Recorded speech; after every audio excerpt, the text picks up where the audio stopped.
있잖아. 거지의 삼요소, 춥고 배고프고 졸린 거. 지금 이렇게 외로운 상황에서 자, 박시봉방에서 방은 세대주나 집주인의 이름에 붙여서 그 집에 거처하고 있음. 그러니까 이 집에 산다. 이 사람네 집에 산다라는 걸 알게 해주는 용어라고 보시면 되고요. 어느 사이에 나는 아내도 없고 같이 살던 집도 없고 해서 없다. 처음부터 뭔가 너무 없어요. 상실감이 느껴지는, 그죠? 상실감이 느껴지는 부분이고요. 또 하나. 자, 나라고 했죠? 시에서 나라고 했으면, 자, 시에서 말하는 일을 두 글자로 뭐라고 한다? 화자죠, 화자. 아까 이 화자의 관점으로 해석하는 게 무슨 론적?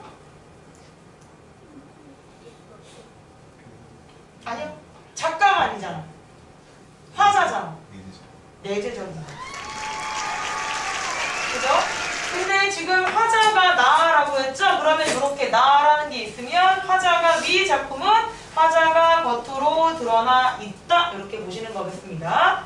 자, 어느 사이에 나는 아내도 없고 또 아내와 같이 살던 집도 없고 계속 뭔가 나열을 하고 있죠? 너무 없는 게 많아. 그러니까 이렇게 반정, 쉼표를 사용하고 있는 걸 거고요. 그리고 또 있네. 살뜰한 부모, 동생들과도 멀리 떨어져서까지를 괄호 열고 닫아주시고 화자의 상태가 현재 상실감, 뭔가 되게 외로운 상황, 혼자 지내는구나 이런 거 스케치해 주시면 돼요.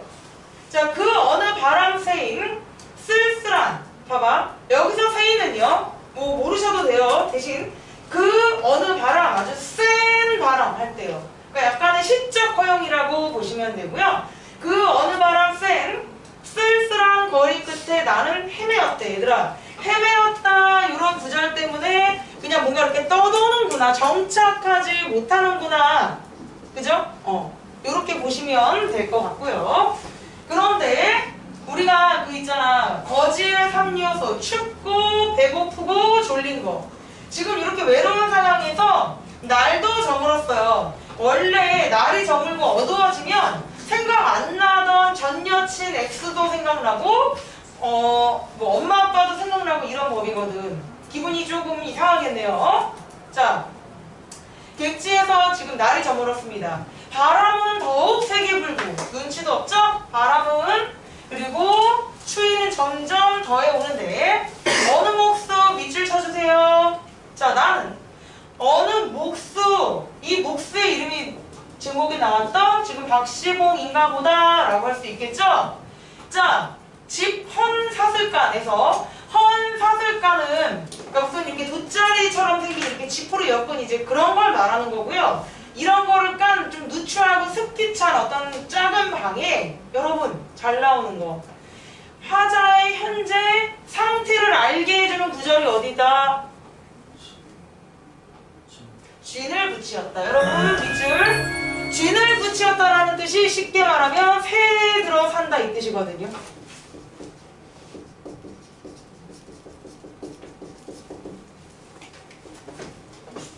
그러니까 주인집에 새를 얻어 살고 있다라는 뜻 자체가 그 자체가 쥔을 붙이다 이에요. 그러니까 화자의 현재 상태는 다른 사람 집에 그것도 가족 없이 혼자 새에 들어 사는구나. 진짜 외롭겠다. 뭐 이런 것을 알게 하는 거겠죠. 그쵸? 뭐 참고로 얘들아, 헌산 이런 것들은 토속적인 어휘 뭐 이런 것으로 나올 수도 있습니다.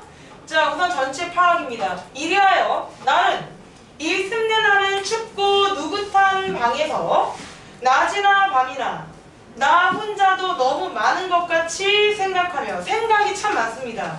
여러분 거기 교재에 있겠지만 백석 시인이 이제 점점 뒤로 갈수록 아는 애들이 별로 없던데 너희 그 신성록이라고 배우 혹시 알아요? 신성록?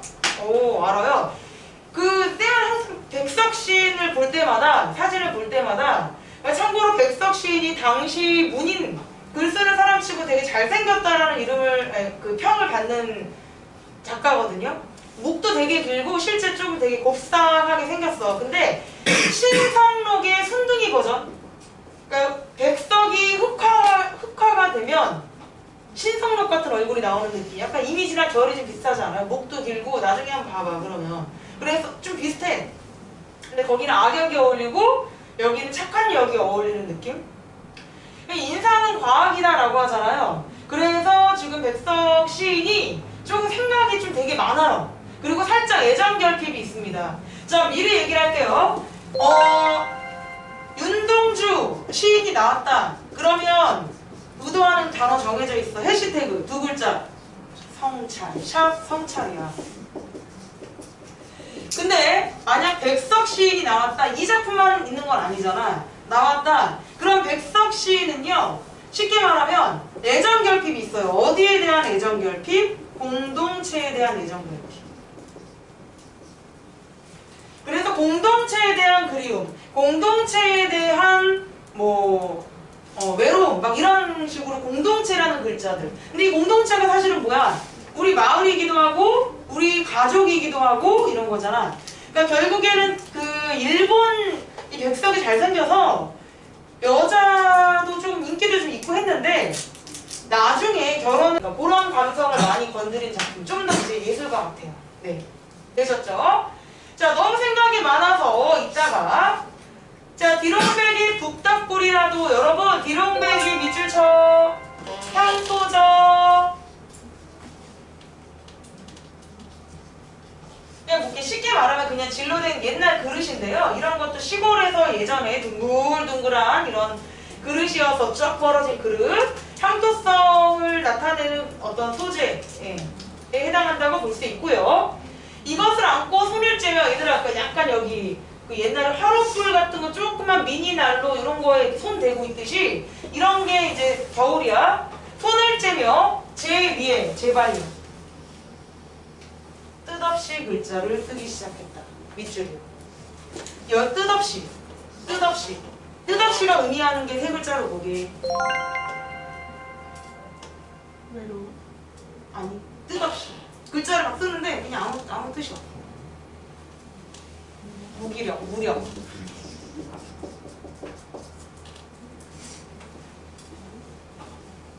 그래서 뜻없이 글자를 쓰기도 아무 생각이 없는 거야. 약간 그냥 멘붕 상태. 뜻없이 글자를 쓰기도 하고 또 문 밖에 나가지도 않고 자리에 누워서 방에 누워서 여러분 이 남자가 머리에 손깍지 벽에를 하고 손깍지 베개 하고 천장 보고 혼자 누워있어. 자, 벽에를 하고 굴기도 하면서 나는 내 슬픔이며 어리석음이며를 소처럼 연하게 떼김질하는 것이었다. 너무 생각 많이 해도 괜히 그렇게까지 갈 필요 없는데 극단적인 막 생각하고 막 이렇게 될 수 있거든요. 지금 예전 슬픔, 예전 어리석음 이런 것들을 밑줄, 형광펜이나 밑줄이나 물결줄 소처럼 연하게 떼김질하는 것이었다. 이거 내가 수능 수업 때 얘기했던 것 같은데 저렇게 소처럼 먹었던 음식을 이렇게 저장해놨다가 다시 위로 이렇게 되새김질하는 동물을 혹시 무슨 동물이라고 한다고 그랬죠? 아무튼 얘들아 근데 이런 거 아니 있잖아. 뭐야 나 저런 거 몰라도 돼. 왜 내가 이렇게 안 하겠지. 이게 출제가 됐어. 반추동으로 물어본 게 아니라 이 백석 이 작품이 나왔는데 이 부분을 니을 이런 식으로 해놓고요. 기출을 해서요. 학교 내신 말고요. 화자는 반추적 행위를 통해, 수능에 나왔어요. 반추적 행위를 통해 지나간 과거에 대한 이런 식으로 반추적이라는 단어가 나왔단 말이죠. 그러니까 반추동물 이라든지 이 반추라는 글자가 나왔을 때 뭔 도구 소리야? 라고 하면 안 되잖아요. 이렇게 위로 끌어올리는 되새김질을 우리 트름하는 그런 것처럼 이제 요 행동은 반추적 행위다 라고 출제된 적이 있다라는 얘기를 지금 쌤이 해주는 거고요. 막 되새겨보는 거야. 내가 그때 왜 그랬지? 이런 이불킥, 그때 그 여자를 안 만났더라면 그냥 그 여자의 사랑을 받아줬 막 생각한 겁니다. 내 가슴이 확 외어올 적이며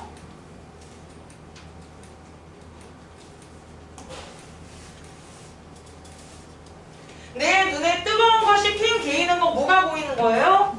눈물. 내 스스로 화끈 낯이 붉도록 부끄러울 적이며 부끄럽다. 감정의 직접 제시야? 간접 제시야? 직접 제시. 나는 내 슬픔과 어리석음에 눌리어 어머 밑줄 죽을 수밖에 없는 것이었다. 밑줄입니다. 죽을 수밖에 없는 것이었다. 그래프 완전 다운. 한강으로 뛰어들 것 같아요. 완전 좌절. 완전 체념. 내가 지금 할 수 있는 건 죽는 것밖에 방법이 없는 것 같다라는 생각까지 갔습니다. 이럴 경우에 주변이 친구들이 있다면 어디에 신고라도 해줘야 될 것 같은 상황입니다. 그러나 오케이 여러분 다이아몬드나 형광펜이나 이렇게 이제 여기가 반전되는 부분이죠. 자 우리 여기에다가 시상전환이라고 써주시고요. 와 좀 전까지 무슨 저기 막 진짜 전화해서 사람 좀 살려주라고 해야 될 것 같았어. 그러나 자 여기 그러니까 죽을 수밖에 없는 것을 느끼는 것이었다는 감정의 극대화, 절망의 극대화 또는 절망감 이렇게 가주시면 되고요.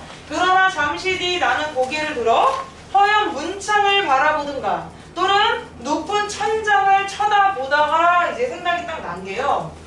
나는 내 뜻이며 힘으로 나를 이끌어가는 것이 힘든 일이다 라고 해서 여기서부터 여기까지 가로나 밑줄을 쳐주시고요. 이게 어떤 봐봐 일제강점기가 일제강점기 때문에 가난했던 게 일제강점기 때문에 가난하니까 가져가고 싸우고 헤어졌던 게 예를 들어 이런 게 내 힘이나 의지로 뭐 막을 수 있는 게 아니다 이거죠. 인간의 힘이나 의지로 안 된다라는 거야. 그래서 여기 출제가 많이 돼요. 이것들보다 더 크고 높은 것이 있대요. 이게 지금 무슨 논적 관점인 거야? 이것들보다 더 크고 높은 거? 신. 그러니까 진짜 막 무슨 하나님, 부처님 이런 신을 말하는 건 아니고 운명론. 그러니까 쌤도 좀 약간 그래요.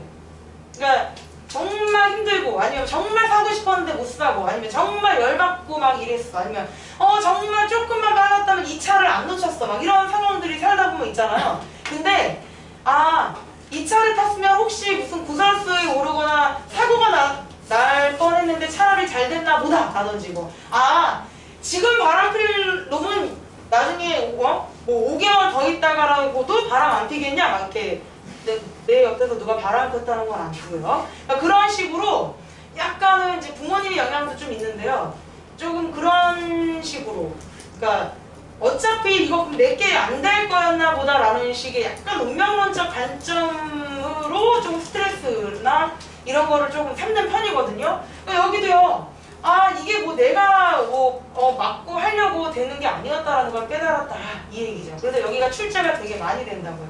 그러니까 더 크고 높은 것은 어떤 조물주일 수도 있고 이게 이제 우리가 이런 걸 운명론적 관점이라고 한다라는 거죠. 운명론적 관점. 이 작품에서 운명론적 관점이 드러나는 거야. 그래서 나를 마음대로 불려가는 것을 생각하는 것인데 그러면 내가 힘들어한다고 될 거 아니잖아요. 당장 내일이라도 오라고 하면 가야 되는 게 이 세상인데 그지? 이렇게 하여 여러 날이 지내는 동안 내 어지러운 마음에는 이제 슬픔이며 한탄이며 이런 것들이 모두 차츰 앙금이 되어 차분하게 가라앉았다니까. 얘들아 봐봐 감정이 그래프가 이렇게 떨어졌어.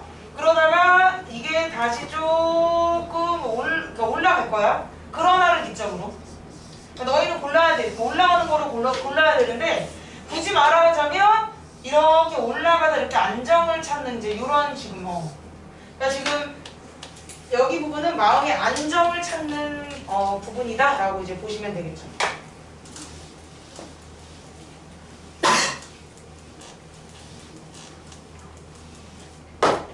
자, 그래서 운명론적 또는 절대적 존재가 더 크고 높은 것이다. 마음의 평온을, 안정을 되찾아가고 있는 부분이다. 요 2개 정도를 생각해 주시면 되는 거였어. 됐죠? 힘내. 힘내. 자, 외로운 생각만이 이제 그래도 외롭긴 외롭다. 외로운 건 팩트. 이런 때쯤에서 더러 낮은손에 살랑살랑 사랑 눈이 와서 눈이 막 내린대요. 눈이 오나봐 해서 눈이 옵니다. 나는 이런 저녁에는 하루를 더 가까이 끼며 무릎을 꿇어보며 그 무릎을 꿇어본다는 게 막 이렇게 막 잘못해서 빌고 이런 무릎 아닙니다. 약간 기도하는 자세, 구도자적 자세, 뭐 이런 정도라고 볼 수도 있고요.